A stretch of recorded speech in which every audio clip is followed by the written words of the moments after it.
हाँ भाई बच्चों, वेरी गुड मॉर्निंग। कैसी आपकी पढ़ाई चल रही है? उम्मीद करते हैं आपकी पढ़ाई अच्छी चल रही होगी। अब आपको केचुए का उत्सर्जन तंत्र पढ़ाएंगे। पहले आप ये देखिए कि उत्सर्जन किसे कहते हैं।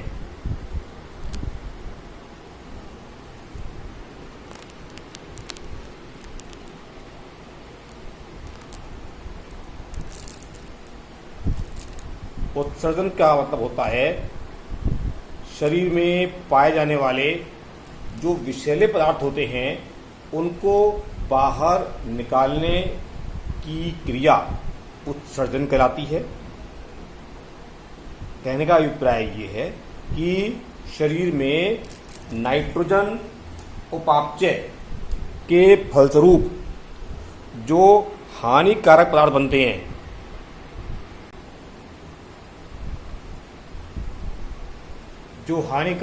बनते हैं, उनको बाहर निकालने की क्रिया उत्सर्जन कहलाती है।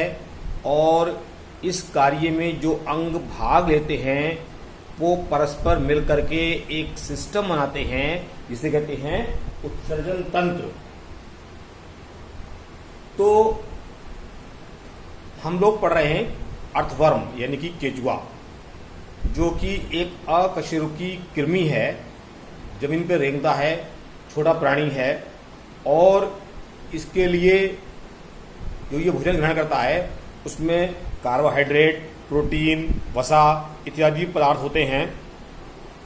तो जैसा कि अभी आपको हमने बताया कि प्रोटीन के उपापचय से जो पदार्थ बनते हैं और जो हानिकारक होते हैं, मेनली नाइट्रोजन युक्त यानी कि यूरिया, यूरिक अम्ल, अमोनिया इत्यादि, इनको बाहर निकालना कहलाता है उत्सर्जन।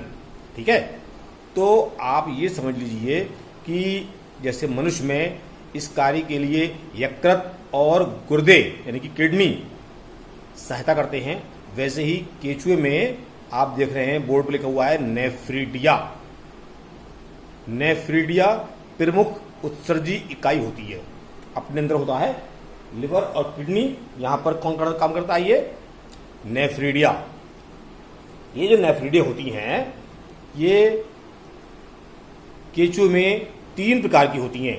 आप देख रहे हैं इस चित्र में ग्रसनी नेफ्रीडिया, अध्यावरणी नेफ्रीडिया और पटीय नेफ्रीडिया। सब अलग अलग रंगों से दिखाई गई हैं। पहली वाली ग्रसनी लिखी हुई हैं जो कि हरे रंग से दिखाई दे रही हैं। ये केवल चौथे, 5वें और 6ठे खंड में होती हैं, समूह में होती हैं। फिर आप देख रहे हैं नंबर 2 बनी हुई है जो बीच वाली अध्यावरणीय, ये लाल रंग से दिखाई दे रही हैं और ये जो होती हैं वो 7वें खंड से लेकर के अंतिम खंड तक फैली होती हैं। ठीक, 7वें खंड से लेकर के अंतिम खंड तक फैली होती हैं और पूरे शरीर पर ये पाई जाती हैं। तो होता क्या है कि ये जो ग्रसनी है, ये जो नेफ्रीडिया होती हैं, ये नेफ्रीडिया बहुवचन है और नेफ्रीडियम एकवचन है। 3 तरह की ये कुंडलित नलिकाएं होती हैं।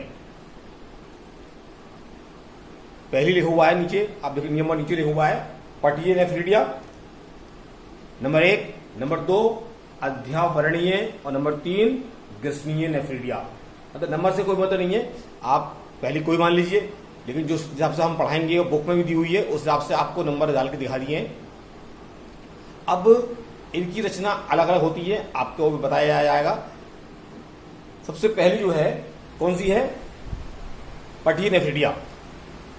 ये वाली जो होती हैं 15वें 16वें खंड के बीच की जो दीवार होती है जिसे कहते हैं सेप्टम या पट, उसकी 16वें तरफ वाली साइड से शुरू होती हैं और 17वें, 18वें, 19वें, 20वें, 21वें लेकर के आखिर तक प्रत्येक खंड की जो बीच की दीवार होती है उसके दोनों तरफ पाई जाती है।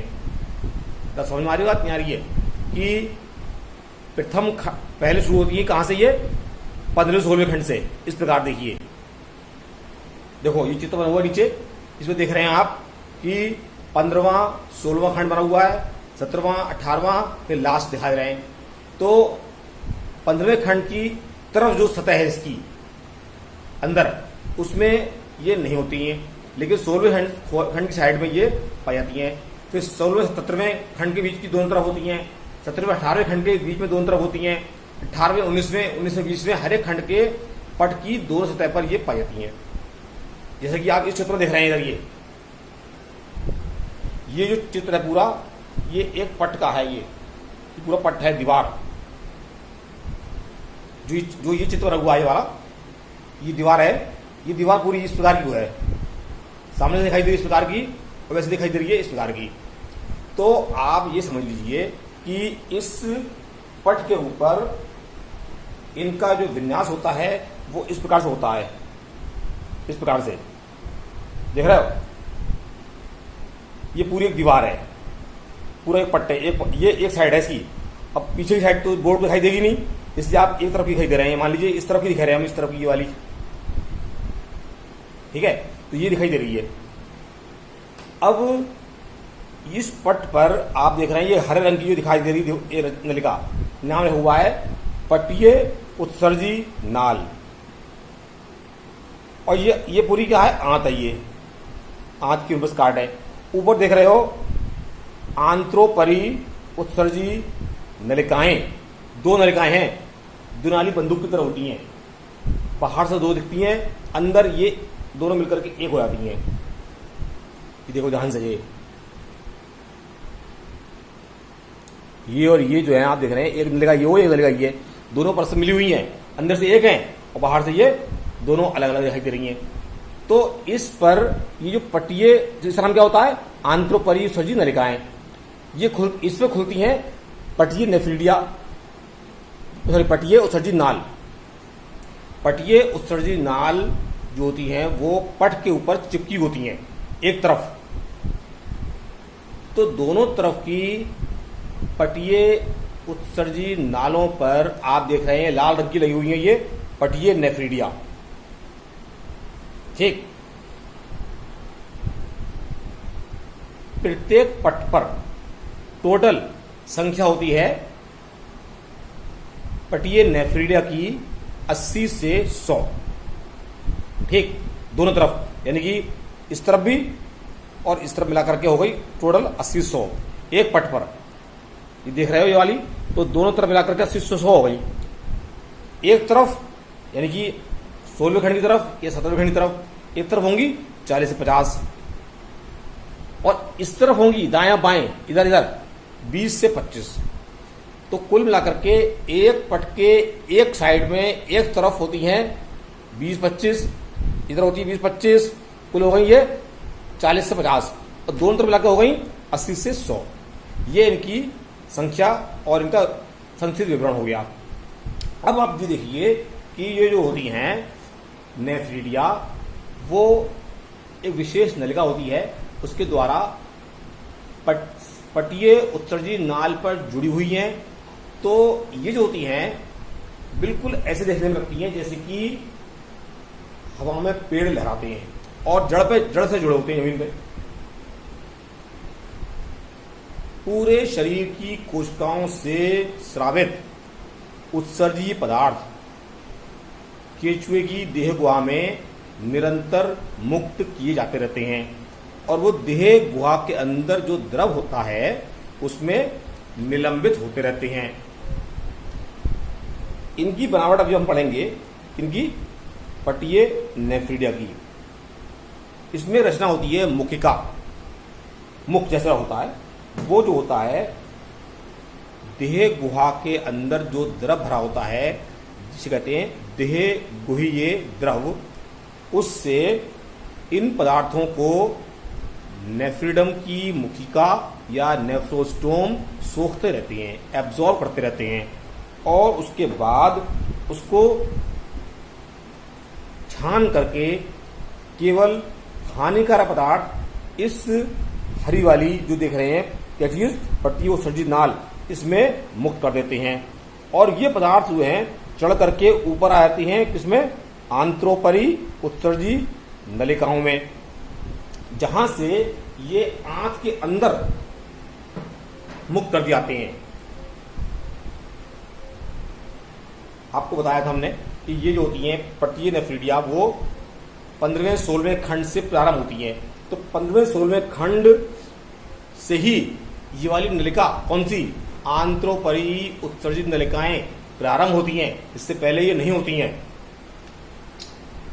ठीक है, तो इस खंड से लेकर के लास्ट खंड तक दोनों तरफ की पट्टीय उत्सर्जित नालें आंत्रोपरी उत्सर्जित नलिकाओं में खुलती हैं और अपने पदार्थ आंत के अंदर मुक्त करके शरीर के पश्च छोर की ओर भेज करके वहां से ये निकाल दिए जाते हैं और इनका शरीर से परित्याग कर दिया जाता है। अर्थात विषैले पदार्थ जो हैं वो आंत के अंदर मुक्त होते हैं। तो इस प्रकार ये जो नलिकाएं होती हैं ये कहते हैं आंत्रोमुखी नेफ्रिडिया। जो सेप्टल नेफ्रिडिया होती हैं या पट्टीय नेफ्रिडिया होती हैं वो कहलाती हैं कैसी, आंत्रोमुखी, यानी आंत में खुलती हैं ये। अब इसका जो स्ट्रक्चर है वो हम पढ़ेंगे इसके बाद। तो आप जो है इसकी संक्षिप्त रूपरेखा देख लीजिए पहले जनरल वे में कि नेफ्रिडिया, पहले तो ये देखिए व्हाट इज उत्सर्जन तंत्र और इसका संपादन केंचुए में कैसे होता है, और जो नेफ्रिडिया होती हैं उनकी व्यवस्था, उनके प्रकार क्या क्या होते हैं। तो प्रकार तो बता दिया आपको हमने, 3 तरह की होती हैं। पहली पट्टीय नेफ्रिडिया, इसका स्ट्रक्चर बताएंगे कल आपको। अध्यावरणीय नेफ्रिडिया, ये पूरी 7वें खंड से लेकर के अंतिम खंड तक पूरे शरीर की देह भित्ति पर पाई जाती हैं। प्रत्येक खंड में इनकी संख्या 200 से 250 होती है, इनकी अध्यावरणीय नेफ्रिडिया की। और क्लाइटेलम वाले भाग में यानी कि 14वें 15वें 16वें खंड में इनकी संख्या होती है 2000 से 2500 प्रत्येक खंड में। ठीक है, तो ये थोड़ा अंतर है। और उसके अलावा जो तीसरी वाली हैं ग्रसनी नेफ्रिडिया, ये बहुत ही कम होती हैं और केवल 4थे 5वें 6ठे खंड में होती हैं, समूह में होती हैं और ये भी आंतरमुखी होती हैं और आंत में खुलती हैं। इसके बारे में आज बताया जाएगा। फिलहाल आप जो हैं जितना आज बताया गया है इतना आप स्टडी कर लीजिए। ठीक, चैनल को सब्सक्राइब जरूर कर लीजिए। आप लोग चैनल सब्सक्राइब नहीं कर रहे हैं तो आपकी अटेंडेंस तब तो नहीं लग रही है और हम ये मान के चल रहे हैं कि आप लोग पढ़ाई नहीं कर रहे हैं। जो भी बच्चे हमारा YouTube पे वीडियो देख रहे हैं उसको अवश्य आप पूरा देखिए, वीडियो को पूरा देखिए और सब्सक्राइब कीजिए, अपने कमेंट भी दीजिए। ठीक है, ये अनिवार्य है, ऑनलाइन टीचिंग के लिए ये अनिवार्य क्रिया होती है, तो आप इस पर ध्यान दें। ऐसा नहीं है आपने केवल इसको देख करके रिमार्क कर दिया, मार्क लग गया कि आपने देख ली, इससे मतलब नहीं है। जब तक आप इस चैनल को सब्सक्राइब नहीं करेंगे और इसको पूरा नहीं देखेंगे आपको कोई फायदा नहीं होगा इससे। ठीक।